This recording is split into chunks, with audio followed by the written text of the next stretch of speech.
लेकिन आज भी वृंदावन में राधा रमण, राधा दामोदर,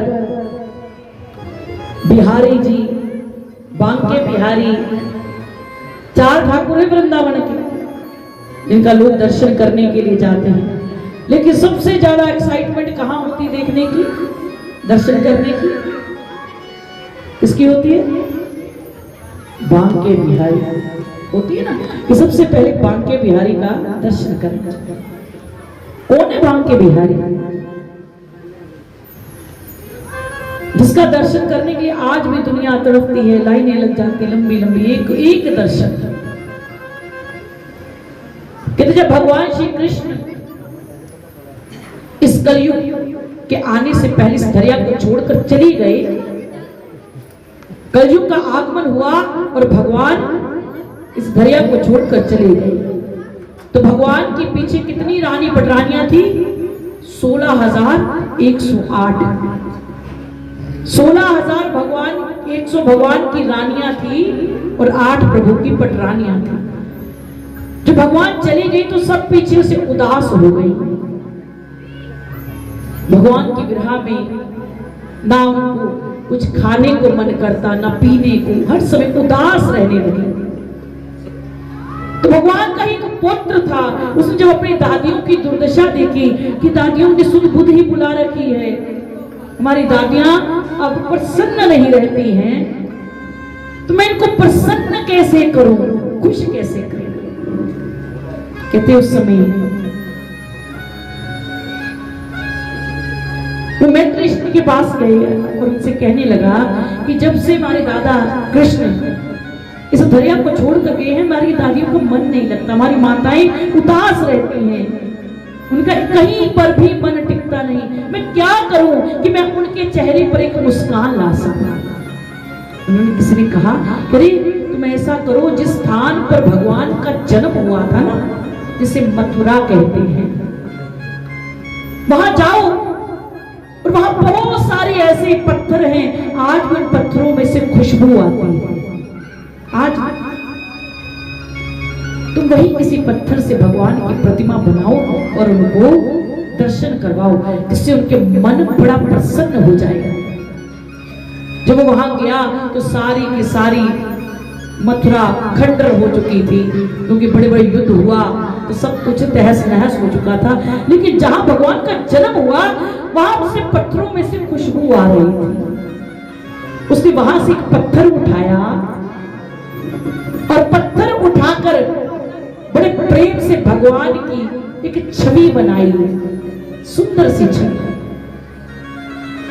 छवि बनाई और उसके ऊपर घूंघट उड़ाकर अपनी माताओं के पास लेकर गया। कहा, देखो देखो माता जी, आपके कृष्ण लौट आए। जैसे ही उन्होंने पर्दा ऊपर से हटाया तो उनमें से माताएं कहती हैं, इसके हाथ बिल्कुल कृष्ण जैसे हैं, इसके हाथ मूर्ति के बिल्कुल कृष्ण जैसे हैं। तो उसे लगा कि इसके तो केवल हाथ ही कृष्ण जैसे हैं, मुख पांव शरीर नहीं। वो फिर गया उसी स्थान पर, वहां से फिर एक पत्थर लेकर आया, फिर मूर्ति बनाई, फिर उसके ऊपर घूंघट उठाया, फिर माताओं के पास लेकर आया। कहा, मां देखो आपके कृष्ण लौट आए। जैसे ही उन्होंने घूंघट उठाया तो माताएं कहती, इसके पैर बिल्कुल कृष्ण जैसे हैं। एक मूर्ति में हाथ कृष्ण जैसे हैं, एक मूर्ति में पैर कृष्ण जैसे।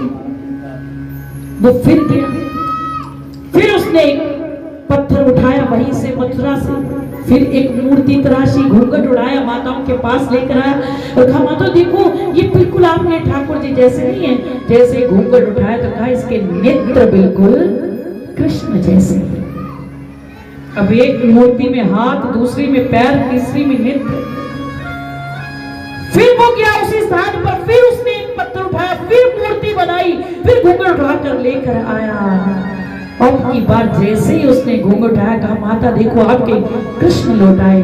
माताएं कहती, ये तो सचमुच हमारे गोविंद जैसा है, वही मूर्ति आज बांके बिहारी की है। और जो 3 शेष मूर्तियां वहां पर बनाई गई थी, वही राधा रमण, राधा दामोदर और से प्रसिद्ध हुई। आज भी इन चारों ठाकुर जी का दर्शन वृंदावन में किया जाता है। और वो तीन मूर्तियां आज भी निजीवन में सेवा कुंज में, जब हम रास्ते से जाते हैं कुंज गलियों के बीच में, वहीं पर राधा रमन, राधा दामोदर, राधा वल्लभ जी का भी स्थान आता है। उनमें से एक ठाकुर जी तो बिल्कुल छोटे से हैं। इन प्रतिमाओं को जो बनाई गई थी बांके बिहारी की, राधा दामोदर, राधा वल्लभ और बिहारी जी की जो प्रतिमा बनाई गई, वो सब जमीन के अंदर दफना दी थी कि औरंगजेब से तोड़ ना पाए।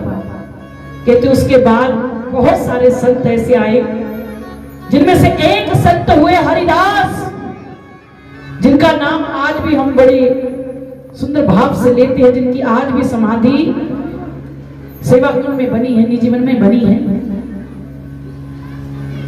जहां पर ठाकुर जी नित्य लीला करने के लिए आते हैं। हरिदास महाराज जी ने जब पता चला कि यहीं पर बांके बिहारी की मूर्ति थी लेकिन दफना दिया गया था औरंगजेब के डर से, तो उन्होंने वहीं पर बैठकर इतना जाप किया, हरि कृष्ण का जाप इतना किया, कृष्ण कृष्ण कृष्ण कृष्ण राधे कृष्ण करते हुए, कि जमीन में से ही मूर्ति प्रकट हो गई थी। और उसी मूर्ति को आज भी पूरी सृष्टि बांके बिहारी, राधा रमण, राधा दामोदर और राधा वल्लभ के नाम से दर्शन करती है।